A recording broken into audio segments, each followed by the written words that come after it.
नमस्कार, पंजाब केसरी देख रहे हैं आप। मैं हूं आपके साथ गीतांजलि।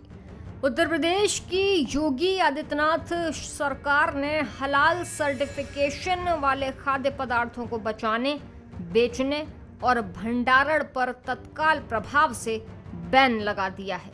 यूपी सरकार ने कहा कि तेल, साबुन, टूथपेस्ट और शहद जैसे शाकाहारी प्रोडक्ट्स के लिए हलाल का प्रमाण पत्र किसी भी कीमत पर जरूरी नहीं है।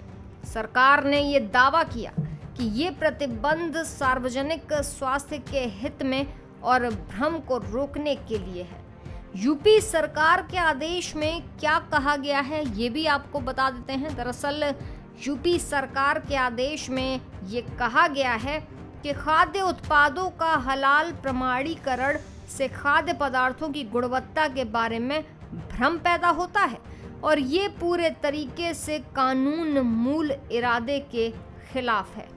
अब आपको बता देते हैं कि आखिर हलाल और इसका सर्टिफिकेशन होता क्या है। दरअसल वो प्रोडक्ट जो इस्लामी कानून की आवश्यकता को पूरा करते हैं और मुसलमानों के इस्तेमाल करने के लिए उपयुक्त हैं, उन्हें हलाल सर्टिफाइड प्रोडक्ट कहा जाता है। हलाल एक अरबी शब्द है जिसका मतलब होता है अनुमति। गौरतलब है कि हलाल सर्टिफिकेशन पहली बार 1974 में वध किए गए मांस के लिए शुरू किया गया था। हालांकि इससे पहले हलाल सर्टिफिकेशन का कोई रिकॉर्ड नहीं मिलता है।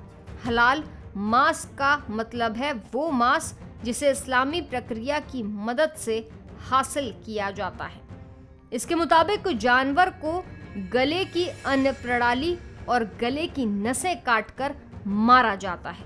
हालांकि 1993 में हलाल प्रमाणीकरण सिर्फ मांस तक सीमित नहीं रहा, बल्कि इसे अन्य उत्पादों पर लागू कर दिया गया। दरअसल हाल ही में वंदे भारत ट्रेन में चाय प्रीमिक्स के एक पाउच को लेकर हंगामा हो गया। इस पर कंपनी ने बताया कि सर्टिफिकेशन अन्य देशों के लिए था क्योंकि वो उस चाय का निर्यात करते थे।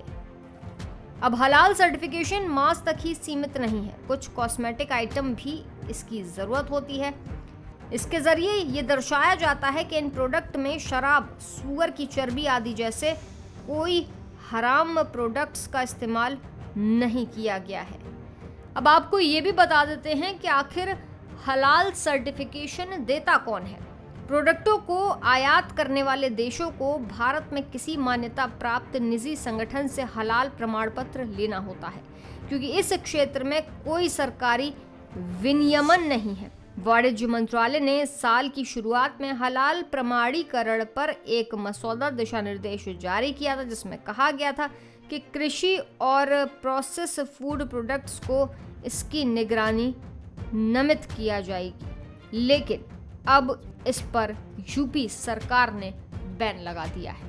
योजना का हिस्सा है जो बद्रीनाथ, केदारनाथ, यमुनोत्री और गंगोत्री तक कनेक्टिविटी बढ़ाने के लिए एक नेशनल इंफ्रास्ट्रक्चर का पहल का हिस्सा है।